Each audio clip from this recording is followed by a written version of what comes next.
بسم اللہ الرحمن الرحیم نحمدہ و نصلی علی الخاتمین الکریمین وعلی آلہ الطیبین الطاہرین اما بعد قال اللہ تبارک و تعالی فی القرآن المجید والفرقان الحمید اعوذ باللہ من الشیطان الرجیم بسم اللہ الرحمن الرحیم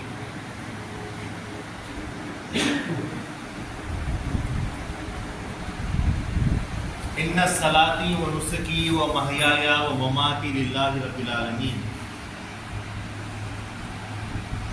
صدق اللہ العظیم۔ ساری تعریف، ساری حمد و ثنا، ساری کی ساری اچھائیاں، ساری بڑائیاں اس پاک پروردگار کے لیے سزاوار ہے جو رب العالمین ہے۔ درود و سلام ہو آقا نامدار، مدینے کے تاجدار، خاتم النبیین، شفیع المذنبین، رحمت للعالمین، راحت العاشقین، احمد مصطفیٰ محمد مصطفیٰ رسول خدا صلی اللہ علیہ وسلم پر اور آپ کے تمام اہل بیت اطہار اور آپ کی تمام ضروریات پر، اسی طرح لاکھوں کروڑوں درود و سلام ہو آقا نامدار، فرح کے تاجدار، خاتم ولایت محمدیہ، معصوم عن الخطا، مبین کلام اللہ، خلیفۃ اللہ حضرت میرا سید محمد جون پوری مہدی موعود علیہ السلام پر اور آپ کے تمام اہل بیت اطہار اور آپ کی تمام ضروریات پر۔ معزز و مکرم فقراء عظام، بزرگان قوم مہدویہ، دانشوران قوم، السلام علیکم ورحمۃ اللہ وبرکاتہ۔ وعلیکم السلام ورحمۃ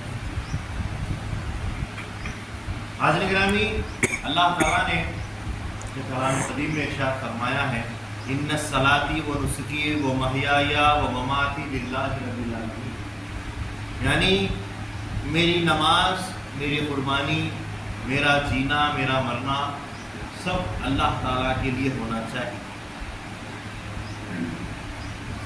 بزرگوں کا، اللہ والوں کا، اولیاء اللہ کا، صوفیاء کرام کا ہمیشہ سے یہ شیوا رہا ہے کہ ان کا گزر بسر صرف اور صرف اللہ کے لیے ہی ہوا کرتا ہے۔ وہ ما سوی اللہ کسی اور چیز کی طلب اور خواہش نہیں رکھتے،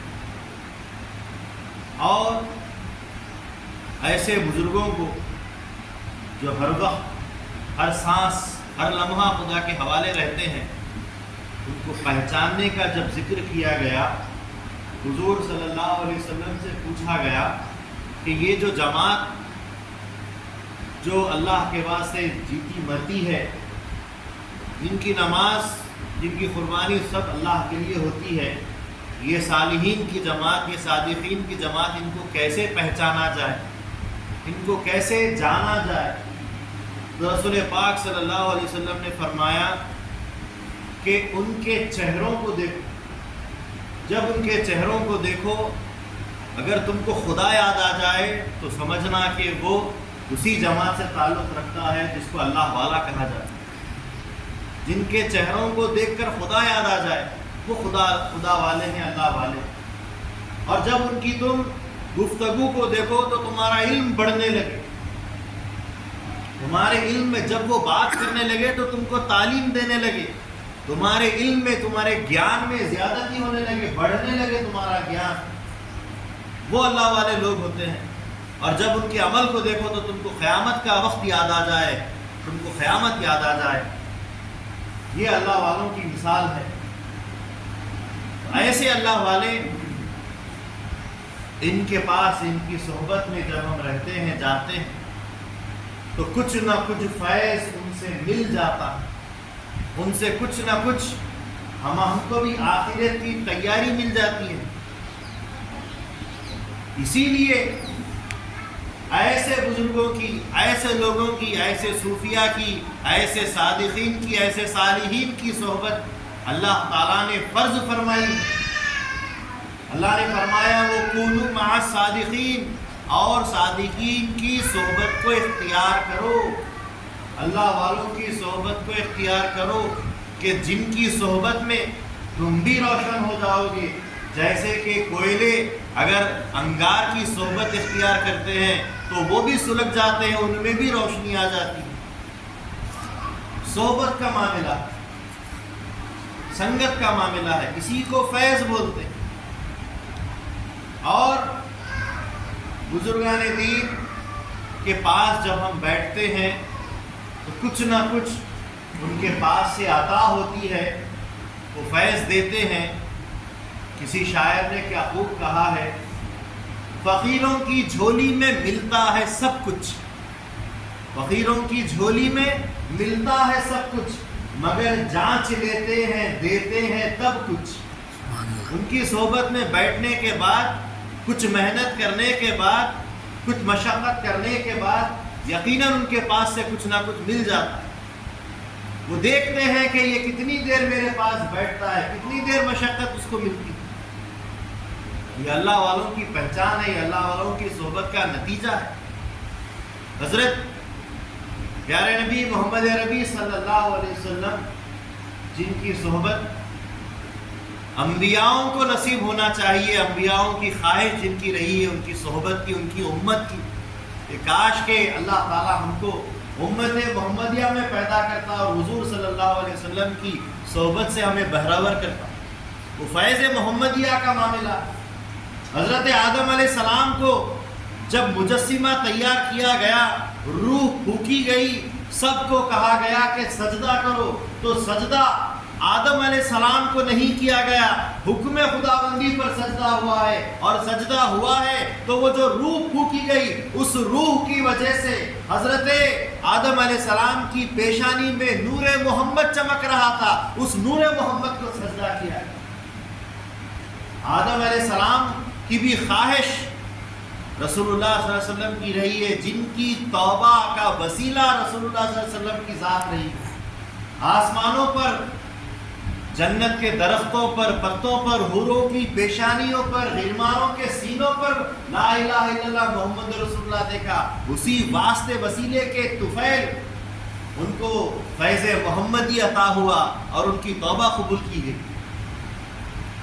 یہ فیض کا مقام ہے، رسول اللہ صلی اللہ علیہ وسلم کا فیض بڑا خاص فیض ہے۔ یہ جو بحریام ہو رہا ہے، یہ جو نان ریزہ تقسیم کیا جا رہا ہے، یہ انہی کے فیض کا صدقہ ہے، انہی کے سروں سے چلتا ہوا آ رہا سلسلہ ہے جو فیض کی صورت میں تقسیم کیا جا رہا ہے۔ یہ بحریام، بحریام کا مطلب کیا ہوتا ہے؟ بحرے فیض ولایت محمدیہ مقیدہ برائے خاص و عام، یعنی کہ یہ وہ بحرہ ہے، یہ وہ حصہ ہے فیض کا جو رسول خدا صلی اللہ علیہ وسلم کی ولایت کا خاص فیض ہے۔ ولایت محمدیہ مقیدہ، خاص مقید حضور صلی اللہ علیہ وسلم کی ذات کی ولایت کا فیض ہے، جو بانٹا جا رہا ہے عام اور خاص، وہ ہے بحر عام۔ وہ بحر عام، وہ فیض محمدیہ ہر دور میں، ہر امت نے، ہر نبی نے چاہا ہے، لیکن نصیب ہم کو ہوا ہے، ہم خوش قسمت ہیں، لیکن ہم کو چاہیے کہ فیض ملنے کے ساتھ فیض کو حاصل کریں اور اس کو محسوس کریں۔ حاضرین گرامی، خدا تعالیٰ نے قرآن پاک میں ارشاد فرمایا ہے، اینما تولوا فثم وجہ اللہ، تم جہاں کہیں اپنا چہرہ گھماتے ہو وہاں خدا کی ذات موجود ہے۔ خدا ہر جگہ موجود ہے، زمین پر ہے، آسمان پر ہے، ساتوں آسمان پر ہے، عرش پر ہے، پہاڑ پر ہے، پانی پر ہے، پانی کے تحت ہے، زمین کے اندر ہے، تمہارے ارد گرد ہے، تمہارے اندر ہے، تمہارے شہرک سے بھی نزدیک خدا کی ذات۔ لیکن ہے کیا؟ مہدی موعود علیہ السلام فرماتے ہیں، لوگ خدا کو دیکھتے ہیں لیکن پہچانتے نہیں۔ پہچان کا نام ہے عرفان، اس عرفان کا نام ہی ہے فیض۔ وہ فیض ملتا ہے جب آپ اس فیض کے لیے صحبت اختیار کرتے ہیں، اللہ والوں کے پاس بیٹھتے ہیں، تبھی وہ فیض ملتا ہے۔ فیض کی صورت اختیار ہوتی ہے، وہ فیض سمجھ میں آتا ہے، اس فیض کی پہچان ہوتی ہے کہ ہاں یہ فیض ہے، جو ہم کو حاصل ہو رہا ہے، اس فیض کی پہچان ہوتی ہے، کس سے ہوتی ہے؟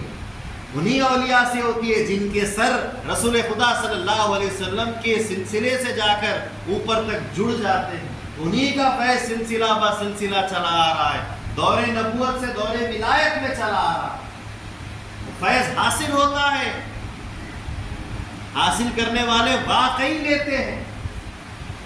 اللہ کے نبی صلی اللہ علیہ وسلم کے زمانے میں ایک مرتبہ ایک بکری ایک دیوار پر سے بکری کا بچہ گر گیا اور اس کے ٹانگیں ٹوٹ گئی۔ اب ہونا تو یہ چاہیے تھا کہ یا تو اس بکری کے بچے کو فوت ہونے سے بچانے کے لیے ذبح کر دیا جائے، یا اگر بچانا ہی ہے تو اس کو کسی ڈاکٹر کے یہاں جو جانوروں کا علاج کرتا ہے اس کے یہاں لے جایا جائے۔ لیکن صحابہ نے کیا کیا؟ اس بکری کے بچے کو لیے اور فوراً رسول پاک صلی اللہ علیہ وسلم کے پاس لے گئے اور پیش کیا کہ یا رسول اللہ صلی اللہ علیہ وسلم، یہ بکری کا بچہ گر گیا ہے، اس کے ٹانگیں ٹوٹ گئی۔ کیا رسول خدا صلی اللہ علیہ وسلم کوئی جانوروں کے ڈاکٹر تھے؟ کیا رسول پاک صلی اللہ علیہ وسلم علاج معالجہ کرتے تھے؟ آپ طبیب تھے؟ کیا آپ حکیم تھے؟ لیکن الحمدللہ آپ طبیبوں کے طبیب، حکیموں کے حکیم، کیونکہ آپ رحمت للعالمین بنا کر بھیجے گئے تھے، انسانوں کے لیے نہیں، بشر کے لیے نہیں، ہر چیز جو جاندار ہے ان تمام کے لیے آپ رحمت للعالمین بنا کر بھیجے گئے تھے۔ اللہ کے نبی صلی اللہ علیہ وسلم نے ایک ہاتھ اپنا پھیرا اور بکری کے جیسے پورے کے پورے پیر اچھے ہو گئے اور وہ چلتا ہوا، پھدکتا ہوا، کودتا ہوا چلا۔ یہ فیض ہے رسول پاک صلی اللہ علیہ وسلم کے دست مبارک سے جو جانوروں کو نصیب ہوا۔ ایک نبی کے پاس یہ فیض خدا تعالیٰ کا فیض ہے، کیونکہ خود خدا فرماتا ہے قرآن میں وَمَا يَنْتِقُ عَنِ الْهَوَىٰ إِنْ هُوَ إِلَّا وَحْيٌ يُوحَىٰ۔ نبی اپنی طرف سے کوئی چیز، کوئی بات نہیں پیش کرتے، جو کچھ کرتے ہیں، جو کچھ پیش کرتے ہیں خدا کی طرف سے ہو۔ رسول پاک صلی اللہ علیہ وسلم فیض کا وہ دریا ہے جن کا واسطہ، جن کا وسیلہ، جن کی صحبت سے ہم کو خدا کا فیض نصیب ہوتا ہے۔ یہ تو عام باتیں ہیں۔ ایک صحابی رسول صلی اللہ علیہ وسلم حضور صلی اللہ علیہ وسلم کے پاس پیر ٹوٹ گیا آئے، حضور نے اپنا لعاب لگایا، ٹھیک ہو گئے۔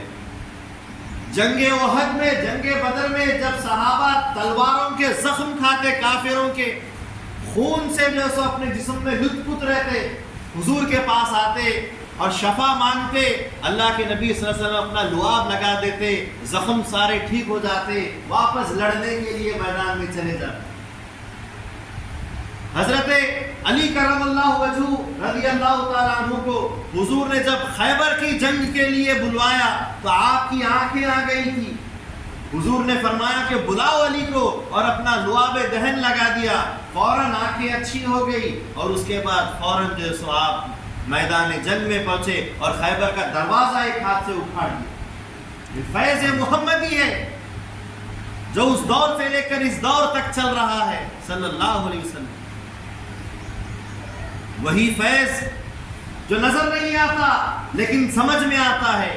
ایک مرتبہ حضرت ابو ہریرہ رضی اللہ تعالیٰ عنہ آئے، یا رسول اللہ میرا حافظہ کمزور ہو رہا ہے، یاد کرتا ہوں احادیث تو بھول جاتا ہوں، آیات قرآنی میں بھی جو سب بھول آ رہی ہے، کیا کیا جائے؟ حضور نے فرمایا اپنا دامن پھیلاؤ۔ انہوں نے دامن پھیلایا۔ اللہ کے نبی صلی اللہ علیہ وسلم نے 3 مرتبہ اس طریقے سے، کچھ نہیں ہے ہاتھوں میں، کیا وہ بکری کے اوپر کوئی ملم، کوئی مرہم لگایا اللہ کے نبی نے؟ صرف ہاتھ پھیر دیا۔ کیا آنکھوں میں، زخموں میں کیا لگایا؟ صرف اپنا لعاب لگا دیا۔ بتلاؤ کوئی اتنی طاقت رکھتا ہے کہ اپنے لعاب سے یا اپنے ہاتھ سے ایسی شفا، ایسا فیض دے دے؟ لیکن اللہ کے نبی صلی اللہ علیہ وسلم نے کیا ہے، اور صرف خالی ہاتھ حضرت ابو ہریرہ رضی اللہ تعالیٰ عنہ کے دامن میں ڈالا تو دامن بھر گیا۔ خالی ہاتھ ڈالنے سے ہوا بھی نہیں جاتی، لیکن کیا ڈالا خدا کے رسول، اللہ کے رسول صلی اللہ علیہ وسلم نے کہ ان کا دامن بھاری پڑ گیا، اور اسی وقت فرمایا اے ابو ہریرہ اس کو اپنے سینے سے لگا. انہوں نے جیسے ہی جو ہی سینے سے لگایا ان کا سینہ جیسا بھاری ہو گیا اور جو کچھ بھی پرانا بھول چکے تھے سب یاد آ گیا اور جو یاد کرتے وہ فوراً یاد ہو جاتا ہمیشہ ہمیشہ کے تعزیز ان کا حافظہ ہو. ایک مرتبہ ایک تھیلی، ایک چھوٹی سی تھیلی کھجور کی، اللہ کے نبی صلی اللہ علیہ وسلم اس سے کھجور کھایا کرتے. حضرت ابو ہریرہ رضی اللہ تعالیٰ عنہ غالباً ان کو وہ تھیلی مل گئی تو انہوں نے اس تھیلی کو اپنے انتقال سے کچھ سال پہلے تک بھی رکھی اور سال بھر اس تھیلی میں سے کھجور نکال کر کھائے جاتے. تھیلی اتنی سی اور کئی سال تک لگ بھگ 16-18 سال تک انہوں نے اس میں سے کھجوریں نکال کے کھائی. اس کے بعد کہتے ہیں میرے انتقال کے آخری وقت کے قریب وہ تھیلی کہیں کھو گئی. اگر وہ تھیلی رہ جاتی تو قیامت تک کے لیے مسلمانوں کو اس میں سے کھجوریں کھلائی جاتی. سبحان اللہ سبحان اللہ. وہ رسول اللہ صلی اللہ علیہ وسلم کے پسخوردے کا فیض ہے. ایک جنگ کا ماحول ہے. اللہ کے نبی صلی اللہ علیہ وسلم سے کسی نے کہا کہ میں دعوت کرتا ہوں لیکن صحابہ اتنے ہیں کہ دعوت کیسی کی جائے. حضور نے کہا کہ جب کھانا تیار ہو جائے مجھے بلایا جائے. جب بلایا گیا کھانا تیار ہو گیا اللہ کے نبی صلی اللہ علیہ وسلم نے ہانڈی کے اوپر ہاتھ رکھ دیا اور کہا کہ تھالی پوری مت ہٹانا اور کھلاتے جاؤ. سب نے کھا لیا. کہا کہ سب نے کھایا ہے. ہم نے سب نے کھا لیا. اس کے بعد کہا کہ اب تھالی ہٹاؤ تو کہا کہ کھانا جتنا کا اتنا ہی بھرا ہوا. کہا کہ یا رسول اللہ رہنے دیجیے. حضور نے کہا اب تھالی پوری ہٹا دو. اگر تھالی پوری نہیں ہٹاؤ گے تو قیامت تک کے لیے کھانا ختم نہیں ہوگا. سبحان اللہ. یہ فیض محمدی صلی اللہ علیہ وسلم. جب پیاس لگی صحابہ کو پیاس لگی تو رسول پاک صلی اللہ علیہ وسلم کے پاس ایک آب خورا پانی کا لایا گیا. اس کے سوا پانی نہیں. حضور صلی اللہ علیہ وسلم نے اس میں اپنی انگلی ڈالی اور نکالی اور اس کے بعد اپنی سبابہ انگلی جس کو یہ شہادت کی انگلی کہا جاتا ہے وہ رکھ دی اور اس میں سے پانی نکلنا شروع ہو گیا. اتنا پانی نکلا کہ سب سیراب ہو گئے، برتن تک بھر گئے اور پانی اس کے باوجود بھی جاری تھا. یہ فیض محمدی صلی اللہ علیہ وسلم. وہی فیض محمدی، اسی فیض محمدی کی ولایت کو امامنا مہدی موعود علیہ السلام کے نام سے ہم مہدوی یاد کرتے ہیں. وہی رسول اللہ صلی اللہ علیہ وسلم کی ولایت حضرت امامنا مہدی موعود علیہ السلام. آج جس دربار میں جس آقا کے پاس فیض لینے کے لیے ہم یہاں پر سب جمع ہوئے ہیں، حضرت بندگی میاں سیدنا شاہ نظام دریائے وحدت آشام رضی اللہ تعالیٰ عنہ، ایسی ذات خدا کو ڈھونڈ رہے تھے، خدا کی تلاش کر رہے تھے. کوئی تو ہو جو خدا سے میری ملاقات کرا دے، زیارت کرا دے، دید کرا دے، خدا کی پہچان کرا دے، خدا کا عرفان کرا دے. لوگوں نے بتایا کہ ہندوستان میں گجرات کی سرزمین پر وہ شخصیت آباد ہے اور وہاں پر سب کو عرفان کا فیض تقسیم کر رہی ہے. وہ آئے، سلیم خان کی مسجد میں کھڑے رہے، انتظار کیا اور اس کے بعد جب مہدی موعود علیہ السلام سے ملاقات کا شرف ہوا، آنکھوں سے آنکھیں لڑی اور اسی وقت غش کھا کر فیض محمدیہ ولایتہ مقیدہ کا خاص فیض ان کو مل گیا اور اسی وقت نیچے گر پڑے.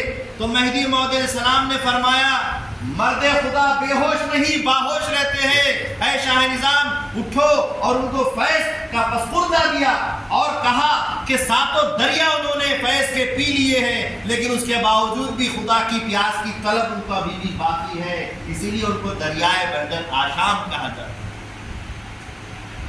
وہ مہدی موعود علیہ السلام انہوں نے فیض کو عام اور خاص تقسیم کرنا شروع کر دیا. وہی فیض کو تقسیم کرنے کے لیے اور لینے کے لیے ہم یہاں پر جمع ہوئے ہیں. اسی فیض کا معیار ہے. اگر یہ نہیں، یہ ایمان نہیں تو ہمارا اور تمہارا جمع ہونا، یہاں پر آنا جانا کوئی فائدے کا نہیں. حضرت بندگی میاں شاہ نظام رضی اللہ تعالیٰ عنہ کے بالکل بازو میں ان کے فرزند رہ رہے ہیں، آرام فرما رہے. حضرت بندگی میاں شاہ عبد الرحمن رضی اللہ تعالیٰ عنہ کیا تھے؟ چھوٹے سے بچے ہیں، کم سن ہے، خراسان کا سفر ہے، بھوک پیاس اور فاقوں کی وجہ سے جان نکلنے والی ہے. حضرت بی بی عائشہ جو آرام فرما رہی ہے، آقائی بی بی، ان کی چھاتیوں کا دودھ سوکھ چکا ہے. اب بچے کو کھلانے پلانے کی نوبت بالکل ختم ہو چکی ہے، قریب ہے کہ یہ بچہ خدا کو پیارا ہو جائے، ختم ہو جائے۔ شاہ نظام رضی اللہ عنہ کے پاس بیوی آتی اور عرض کرتی ہے اب یہ بچہ آپ کے حوالے ہے، آپ دیکھیں۔ حضرت شاہ نظام رضی اللہ تعالیٰ عنہ کہتے ہیں کہ ہماری بھی کیا بساط، ہم کیا دیکھیں، آقا موجود ہے۔ امامنا مہدی موعود علیہ السلام ایک چٹان پر بیٹھ کر خدا کا فرمان سنا رہے ہیں، بیان قرآن کر رہے ہیں، اور ایسے وقت میں حضرت شاہ نظام رضی اللہ تعالیٰ عنہ نے سوچا کہ ان کے قدموں میں بچے کو ڈال دیا جائے تو بہتر ہے، جی جائے تو اللہ مالک ہے، ورنہ فوت ہو جائے تو حضرت کی نگاہوں کے سامنے ختم ہونے کا اس کو وہ بھی شرف حاصل ہوگا۔ حضرت کے قدموں میں بچے کو لے جا کر ڈال دیا گیا۔ ادھر امامنا مہدی موعود علیہ السلام قرآن کی حقانیت، قرآن کے راز، قرآن کے رموز کھول رہے ہیں اور لوگوں کے ذہن اور دل کانپ رہے ہیں۔ وہ خدا کا فیض جو خدا کا کلام ہے، خدا کی حقیقت جان کر، سن کر، اور وہ جلال، وہ کمال، وہ اللہ تبارک و تعالیٰ کی ذات میں وصال، اس مزے کے بیان کے اندر حضرت امامنا مہدی موعود علیہ السلام جو وقت گزرتا ہے بیان کا، وہ بچہ آواز کو سن کر اپنے ہاتھ پیر حرکت کرنے لگتا ہے۔ وہ حضرت شاہ عبد الرحمن رضی اللہ تعالیٰ عنہ اپنے ہاتھ پیر کو جنبش دیتے ہوئے نزدیک میں جو چیز آئے اس کو پکڑنے لگتے ہیں۔ کیا دیکھتے ہیں؟ مہدی موعود علیہ السلام کا قدم مبارک ان کے ہاتھوں میں آ گیا۔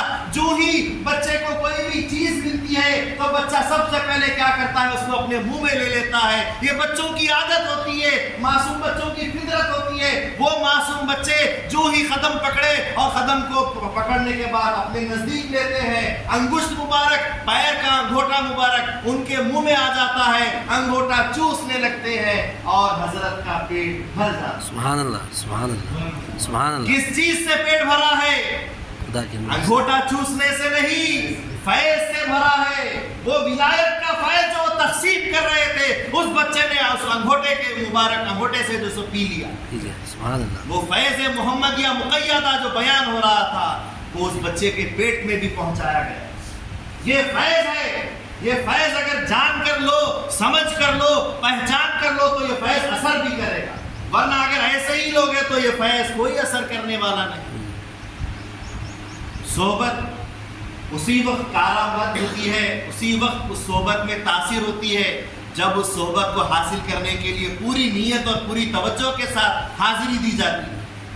اگر ایمان نہیں، یقین نہیں، عقیدہ نہیں تو اس صحبت کا، اس فیض کا کوئی فائدہ نہیں ہوتا۔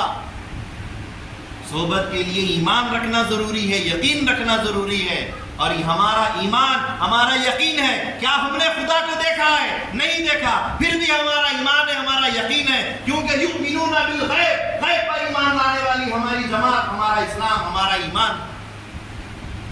جنت دوزخ دیکھے نہیں دیکھے، ایمان ہے۔ عرش معلیٰ، سات آسمان دیکھے نہیں دیکھے، ایمان ہے۔ کرسی، قلم، لوح دیکھے نہیں دیکھے، ہمارا ایمان ہے۔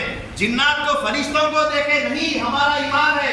عالم ناسوت سے بڑھ کر عالم برزخ، عالم لاہوت، عالم ملکوت، عالم ہاہوت، کیا ان عالموں کو دیکھا ہم نے؟ نہیں دیکھا، لیکن ہمارے لیے اس پر ایمان ہے۔ کیوں؟ کیونکہ ہم غیب پر ایمان لانے والی ذات۔ ہمارا یقین اس صاحب قرآن پر اتنا زیادہ ہے کہ اس نے ہم کو غیب پر ایمان رکھنا سکھایا ہے، اور جن انبیاءوں کو بھیجا ہے وہ سب بھی غیب کی خبر دے دے کر ہمارے ایمان کو پختہ کیے ہیں۔ نہیں دکھتا ہے لیکن پھر بھی اس پر ہمارا ایمان ہے کہ وہ ہے، وہ دے رہا ہے، وہ مل رہا ہے، یہ ہمارا ایمان ہے۔ حضرت بندگی میاں ملک الہداد خلیفہ گرو رضی اللہ تعالیٰ عنہ، جن کے دائرے میں یہ فقیر کل حاضری دے کر آیا ہے، قدم نوسی کا شرف پایا ہے۔ حضرت کی کیا بساط تھی، کیا مخاط تھا حضرت کا۔ دائرے میں ایک بحریام آ گیا، دائرے میں ایک نان کی روٹی کا ٹکڑا تک نہیں، صرف پانی تھا، پانی پر اونت دیا، رکھ دیا اور حضرت بیٹھ گئے، اور سب جتنے بھی فقراء تھے آ کر دائرے میں سارے کے سارے بیٹھ جاتے ہیں۔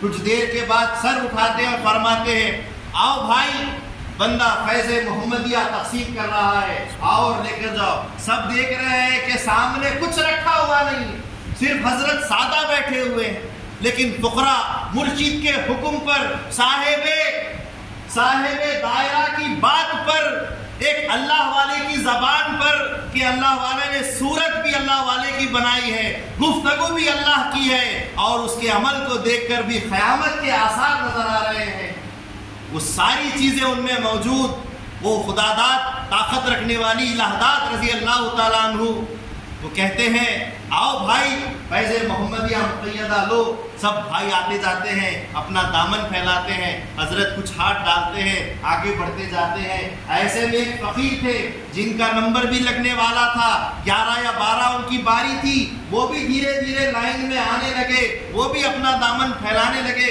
جو ہی دامن پھیلایا حضرت نے کچھ ان کے دامن میں ڈالا اور وہ دامن ایسے ہی اٹھانے لگے کہ دامن میں کچھ نہیں ہے، لیکن جب اٹھانے لگے تو دامن سرکنے لگا، دامن چھوٹنے لگا، تو حضرت نے فرمایا کیوں بھائی ذرا دامن کو سنبھالو، ذرا اچھے سے دامن کو پکڑو، کیونکہ بندہ خالی ہاتھ نہیں ہے، بندہ فیض دے رہا ہے اور اس میں فیض ہے۔ سبحان اللہ۔ انہوں نے فوراً دامن سنبھالا اور اپنے سینے سے لگایا، وہی فیض محمدیہ جو رسول پاک صلی اللہ علیہ وسلم نے تقسیم کیا، وہی ہدایت میں بھی تقسیم کیا جا رہا ہے، وہی فیض سلسلہ پر سلسلہ تقسیم ہوتا ہوا یہاں تک آ رہا ہے۔ یہ فیض ہے اور اس کے سوائے کچھ نہیں ہے۔ یہ ہمارے سامنے کوئی اناج کی صورت آتی ہے تو وہ اناج نہیں ہے، وہ ہمارے سامنے نان ریزہ ہے، وہ فیض محمدیہ مقیدہ کا حصہ ہے جو ہم کو خاص اور عام تقسیم کیا جا رہا ہے۔ وہ سمجھ کے لیں گے تو واقعی اس سے فائدہ ہوگا اور وہ آپ کی روح تک پہنچے گا، آپ کی کثافت کو نکالتے ہوئے آپ کو لطافت کی منزل پر لے جائے گا۔ یہ فیض کا اثر۔ بہرحال فیض محمدیہ مقیدہ خاص و عام تقسیم کیا جائے گا۔ حضرت پیر و مرشد میاں سید ابو القاسم تسخیر حیدرآبادی رحمت اللہ علیہ جد امجد نے جو کچھ بھی اپنی زندگی میں، چاہے ان کے جتنے سال گجرات میں گزرے ہوں، حیدرآباد میں گزرے ہوں، مہاراشٹرا میں گزرے ہوں یا کرناٹکا میں گزرے ہوں، جے پور میں گزرے ہوں، جتنے بھی بزرگوں کے خدموں میں گزرے ہوں، جن جن بزرگوں کی حیات میں انہوں نے فیض حاصل کیا ہے، ان کی صحبتوں میں فیض حاصل کیا ہے، ان بزرگوں کے پاس پیدل جا جا کر فیض حاصل کیا ہے، ان بزرگوں کے دربار میں کھڑے ہو کر فیض حاصل کیا ہے، جتنا کچھ بھی انہوں نے فیض حاصل کیا ہے، اللہ تعالیٰ سے دعا ہے کہ ان کے ان تمام فیض کے حصوں میں سے کچھ حصہ ہمارے دلوں میں جو سو اللہ ڈالے اور اس کو برداشت کرنے کی ہمیں توفیق آمین عطا آمین فرمائے۔ آمین آمین۔ جو کچھ بھی انہوں نے محنت کی ہے اس محنت کا کچھ اجر، کچھ حصہ، کچھ نیکی اللہ تعالیٰ ہمارے درمیان بھی تقسیم کرے اور اللہ تعالیٰ ہمارے ایمان کو، عقیدے کو اور مضبوط کرے۔ آمین۔ میں اللہ تعالیٰ سے دعا کرتا ہوں کہ اللہ تعالیٰ بولنے سننے سے زیادہ ہم کو عمل کی توفیق عطا فرمائے۔ آمین۔ اللہ تبارک و تعالیٰ حضرت کے واسطے سے، حضرت شاہ نظام رضی اللہ تعالیٰ عنہ کے واسطے سے حقیقت میں ہماری صورت سے زیادہ ہماری سیرت کی طرف ہم کو اللہ تعالیٰ اور ہم کو لے جانے کی جو توفیق عطا فرمائے۔ آمین۔ ہماری جو ہے سو آخرت اللہ تعالیٰ بنائے، آمین۔ اللہ تعالیٰ گناہوں سے بچائے، آمین۔ اللہ تبارک و تعالیٰ اپنے دیدار سے سرفراز فرمائے۔ آمین۔ آمین۔ وآخر دعوانا الحمدللہ۔